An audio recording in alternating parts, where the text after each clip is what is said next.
Shadow work. A simple guide to transcending the darker aspects of yourself.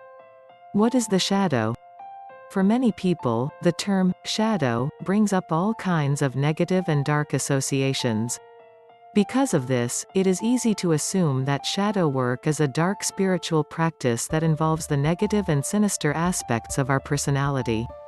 The shadow is dark because we are made of both light and dark aspects. But it is part of who we are, and we can't be afraid of ourselves.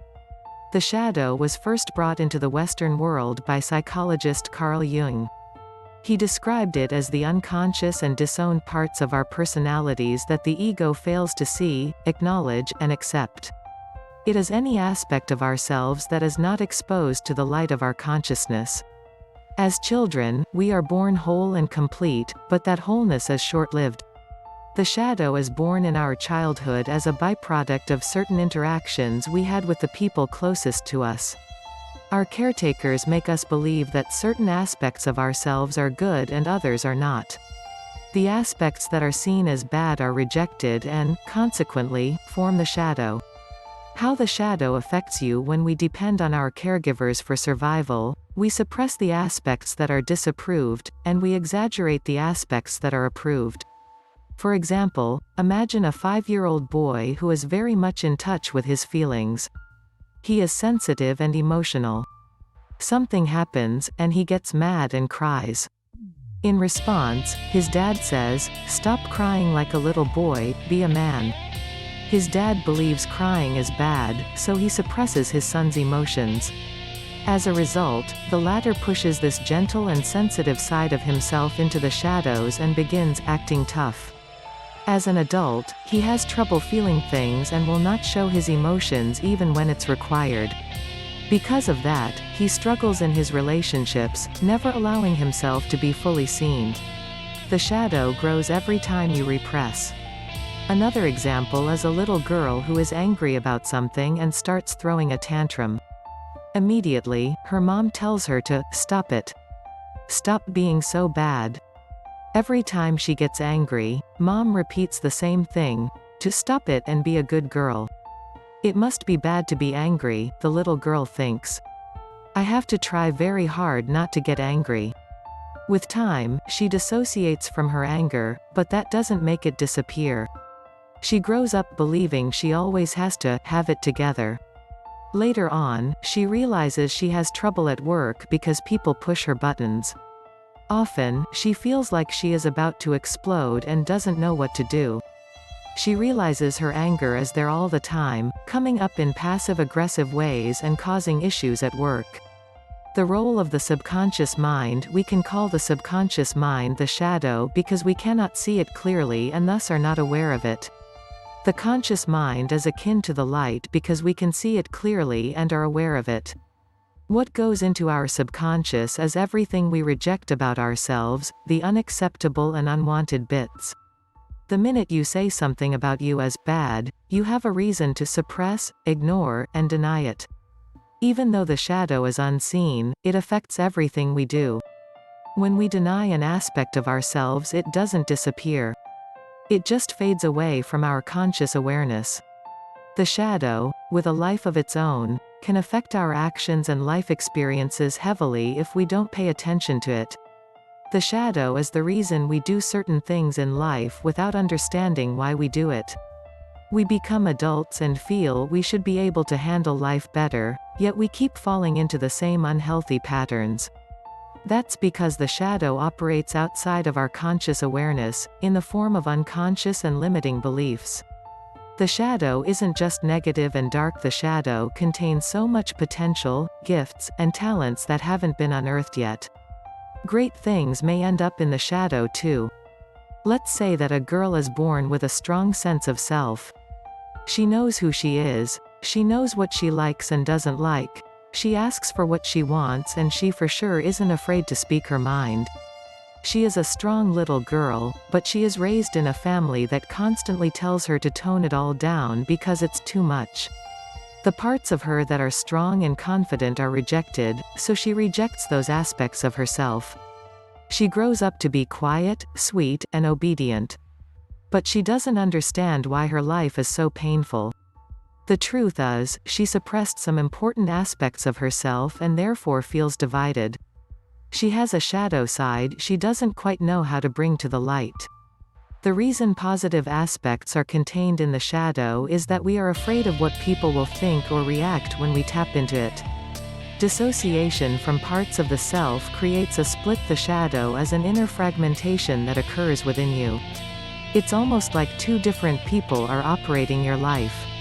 Have you ever met the most gentle, sweetest, and kind person, and in the blink of an eye something happens, and this person turns into someone else? They become mean and scary, they throw the biggest tantrum or freak out. How did this sweet person turn into a crazy psycho? That's because they have two parts of themselves operating their life, and the shadow part took over when they got triggered. We often underestimate the shadow, thinking it has no power over us. But that's wrong. The shadow is very powerful. It can turn your life upside down and destroy your most cherished relationships. Every time you act out of your shadow, it grows bigger and bigger. How to spot the shadow within you? Separation and division are not the natural states of anything. Integration and wholeness are natural for humans, and, because of this, the subconscious will continually try to get your attention to integrate what's there. It's difficult to spot your shadow, especially if you've suppressed a bit part of yourself into the unconscious. Here are 3 ways to spot your shadow in action. 1. Projection. Many people project their issues onto others. When they dislike something in themselves, they point it out in others. We often project our shadows, our repressed anger, guilt, shame, and other things we don't like about ourselves, onto others. We lash out at people for the behaviors we don't like in ourselves. Pay attention to how you project yourself into the outside world. Because the universe works to make us whole again, people, places and things become a mirror and reflect who we really are. 2. Triggers. A trigger is a reminder of past trauma. The surface events that cause conflicts in our lives are not just triggers, they are messengers that enable us to become conscious of something that is buried deep within us. Pay attention to your triggers because they can show you your wounds and your shadow self easily. Try to catch your emotional triggers before you act out, not after. 3. Patterns. Repeating patterns in our lives point us to aspects of our shadow. Patterns are expressions of the shadow because the shadow mirrors itself into your reality to be seen and integrated. The shadow wants you to become aware of it. It wants to be seen and accepted. Within these patterns, you will find aspects of your shadow self that will keep showing up in different situations until you are ready to look at them and break the cycle. Why we resist shadow work. The shadow is a weird, controversial subject. While many spiritual teachers, life coaches, and psychologists love shadow work and feel it can improve a person's life, others believe it's not that beneficial. They believe that if you go looking for dark things, all you will find is more dark things.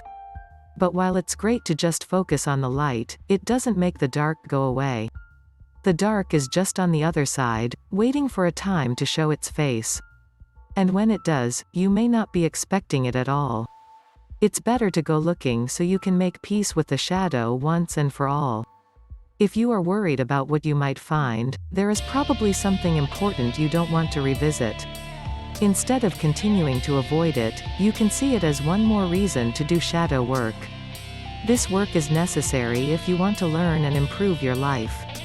And the truth is, no one else can do it for you. Shadow work isn't a huge thing that requires years of planning. Shadow work is simply becoming aware of what's hidden and gradually healing those aspects of yourself. When you start shadow work, you may feel the way you felt as a child when you were forced to suppress those emotions.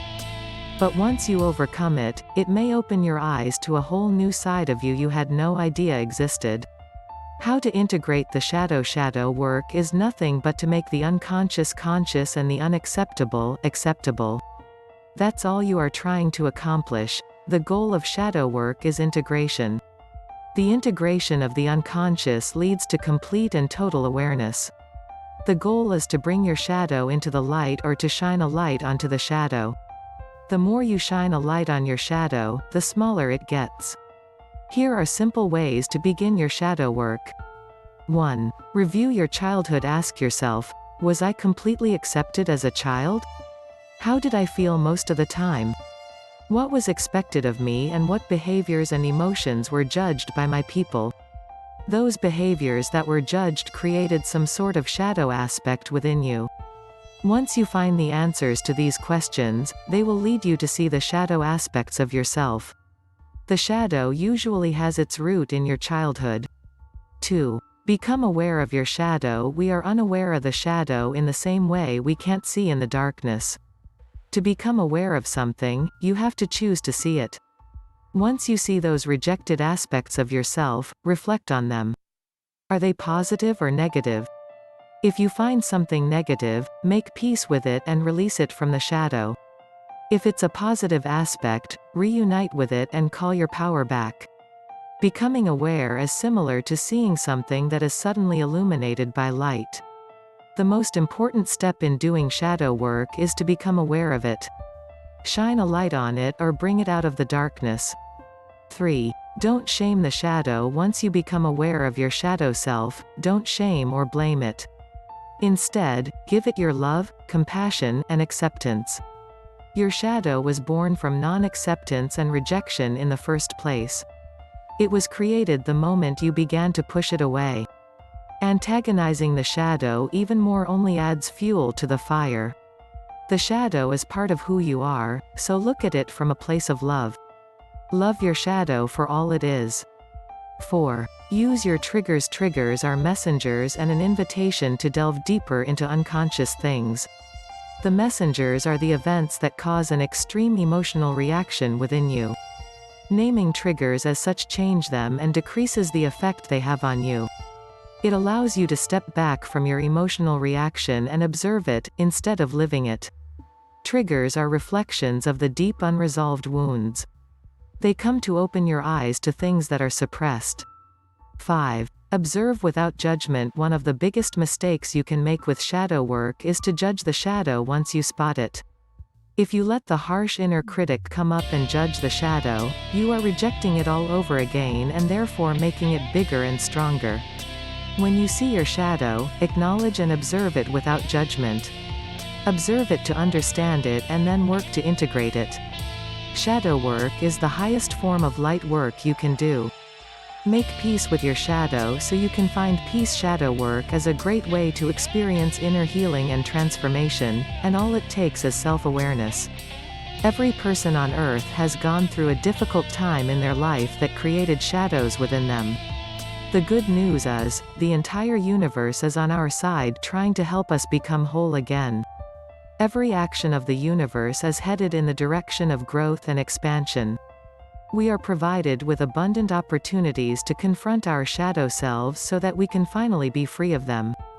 It doesn't matter how long you avoid looking at your shadow self. It will keep manifesting into your reality until you pay attention to it.